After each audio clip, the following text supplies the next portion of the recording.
విశ్వసుందరి పోటీలకు భాగ్యనగరం అపూర్వ స్థాయిలో ఆతిథ్యం ఇవ్వబోతోంది. ఇందుకు సంబంధించిన భారీ ఏర్పాట్లు చేస్తున్నట్లు ప్రకటించింది రాష్ట్ర ప్రభుత్వం. మే 7న గచ్చిబౌలి స్టేడియంలో ప్రారంభం కానున్న మిస్ వరల్డ్ పోటీలు 31వ తేదీన హైటెక్స్ లో ఫైనల్స్ జరగనున్నాయి. అయితే ఈ పోటీల్లో ఏ దేశాలు పాల్గొంటున్నాయి, ఆ రాష్ట్ర ప్రభుత్వం ప్రతిష్టాత్మకంగా తీసుకున్న ఈ పోటీల వల్ల తెలంగాణకి ఉపయోగం ఏంటి? Let's watch the story.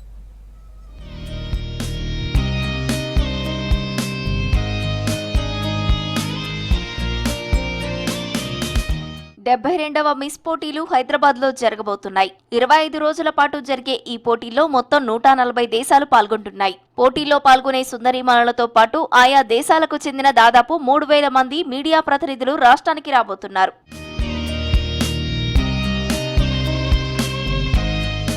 ఇప్పటికే హైదరాబాద్ కి వచ్చిన మిస్ వరల్డ్ క్రిస్టినా పిచ్కోవా ఇండియా తనకెంతో నచ్చిందంది. వివిధ మతాలు, విభిన్న సంస్కృతులన్నీ ఒకే దగ్గర కలిసి ఉండటం గొప్ప విషయమన్నారు. తెలంగాణలోని టెంపుల్స్ ని సందర్శించానన్న క్రిస్టినా విలువలంటే ఏంటో తెలుసుకున్నానంది. ఆయా సంస్కృతులు, విభిన్న భాషలు, జాతులు ఒకే దగ్గర ఉండటం భారత్ కి బలమన్నారు. మిస్ వరల్డ్ లో పాల్గొనే ఆయా దేశాలకు చెందిన వాళ్ళవి కూడా విభిన్న భాషలు, జాతులు అయినా తమ లక్ష్యం మాత్రం ఒక్కటేనంది. మహిళా సాధికారత కోసమే కృషి చేస్తున్నట్లు తెలిపింది. The atmosphere that was there last year, full of vibrant colors, beautiful Indian designs, the dances, the singers, it was unforgettable. Actually had a day to explore Telangana. You teach us the values of understanding, the gentleness of the heart, and mainly the unifying love that represents diversity. And I would say that diversity is actually the strength and the power of India. It's the sense of unity that connects all of it, and the whole world can learn from that. Best festival that celebrates the women empowerment purpose to the world. మే 7 నుంచి 31వ తేదీ వరకు ఈ పోటీలు నిర్వహిస్తున్నామన్న రాష్ట్ర tourism శాఖ మే 6, 7వ తేదీల్లో ఆయా దేశాలకు చెందిన వాళ్ళు హైదరాబాద్ కి రీచ్ అవుతారన్నారు. శంషాబాద్ ఎయిర్పోర్ట్ లో తెలంగాణ సంస్కృతి సంప్రదాయాలు ఉట్టిపడేలా వారిని రిసీవ్ చేసుకుంటున్నామన్నారు. మే 10వ తేదీ సాయంత్రం 6:30కి గచ్చిబౌలి ఇండోర్ స్టేడియంలో గ్రాండ్ గా ఓపెనింగ్ సెరమనీ నిర్వహిస్తున్నారు. వచ్చిన అతిథులకు 13వ తేదీన చౌమహల్లా ప్యాలెస్ లో మ్యూజికల్ కన్సర్ట్, డిన్నర్ కార్యక్రమం, 26వ తేదీన తాజ్ ఫలక్నుమా బ్రిటిష్ రెసిడెన్సీలో గాలా డిన్నర్ కార్యక్రమాన్ని నిర్వహిస్తున్నారు.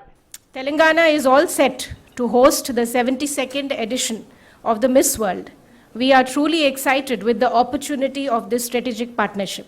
In the sacred text, Telangana is known as Trilinga Desha. It is the sacred land between the three lingams, Kaleshwaram, Sri Sailam and Daksharamam. It is the home of the Telugu language, and over a period of time it evolved into what they used to call Telinga Desha, and then finally in the 14th century it is known as Telangana. Miss World లో పాల్గొనేందుకు వచ్చిన వివిధ దేశాల సుందరీమణులను, media ప్రతినిధులను spiritual, heritage, medical tour లో భాగంగా గ్రూపులుగా విభజించి సిటీలోని secretariat, Charminar, Lad Bazaar, Shilparamam, Telangana police integrated command and control room తో పాటు నాగార్జున సాగర్, రామప్ప టెంపుల్, వరంగల్లోని కాళోజీ కళాక్షేత్రం, యాదగిరిగుట్టకి తీసుకెళ్తామన్నారు. దీంతో పాటు Apollo, Yashoda hospital, Pochampally handlooms ఇండస్ట్రీలకి తీసుకెళ్లనున్నారు. మే 17న ఎక్స్పీరియం పార్క్ లో నిర్వహించే తెలంగాణ ఫుడ్ ఫెస్టివల్ కి మిస్ వరల్డ్ కంటెస్టెంట్స్ హాజరవుతున్నారు. I address you today on the historic occasion of hosting the illustrious Miss World pageant in the culturally vibrant state of Telangana. Telangana is a state of warm traditions and spectacular scenery and a people whose hospitality knows no limits.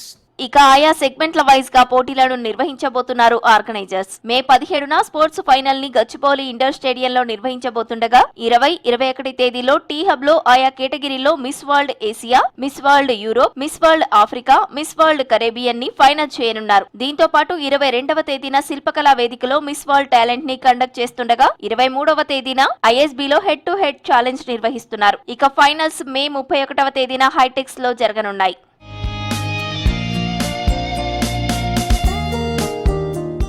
Telangana బ్యూటీని ప్రపంచానికి తెలియజేసేందుకు ఇదొక చక్కటి వేదిక అవుతుందన్నారు మంత్రి జూపల్లి కృష్ణారావు. కొంతమంది మిడిమిడి జ్ఞానంతో miss world పై బురద జల్లే ప్రయత్నం చేస్తున్నారని, ఈ ఈవెంట్ కోసం కేవలం 54 కోట్ల రూపాయలు మాత్రమే ఖర్చు అవుతుందన్నారు. ఇందులో 50% మిస్ వరల్డ్ లిమిటెడ్ సంస్థ, మిగతా 50% రాష్ట్ర టూరిజం శాఖ పెట్టుకుంటున్నట్లు తెలిపారు. 25 కోట్ల రూపాయల్లో కేవలం 5 కోట్లు మాత్రమే అగ్రిమెంట్ కోసం పే చేశానన్న మంత్రి, మిగిలిన డబ్బులన్నీ స్పాన్సర్ల ద్వారా తీసుకొస్తామన్నారు. స్పాన్సర్షిప్ల ద్వారా 2-3 రెట్లు ఎక్కువగా డబ్బు టూరిజం శాఖకు వచ్చే అవకాశం కూడా ఉందని, ఈవెంట్ వల్ల పెట్టుబడులతో పాటు తెలంగాణ బ్రాండ్ వాల్యూ మరింత పెరుగుతుందన్నారు. Purpose itself is attracting the tourists across the globe, both national, international. Thereby దాని ద్వారా రాష్ట్ర ఆదాయాన్ని పెంచడము, దాంతోపాటుగా ప్రపంచ దేశాల నుంచి పాశ్చాత్య దేశం ఇక్కడికి రప్పించడం మూలన మన కళలు, మన సంస్కృతి, మన సాంప్రదాయాలు చూసిన తర్వాత వాళ్ళలో కూడా కొంత మార్పు రావచ్చు, వాళ్ళు కూడా ఇటువంటి డైవర్ట్ కావచ్చు. అంటే ఒక లక్ష్యం, అందుకని ఒక లక్ష్యం ఉండాలి. ఆల్వేస్ నెగటివ్ మైండ్తో కాదు, పాజిటివ్ మైండ్తో పోవాలి. రేవంత్ రెడ్డి ఆలోచనల వల్ల వచ్చిన ఈ మిస్ వరల్డ్ పోటీలు అంగరంగ వైభవంగా నిర్వహించి తెలంగాణని ప్రపంచవ్యాప్తంగా ప్రమోట్ చేయనున్నారు.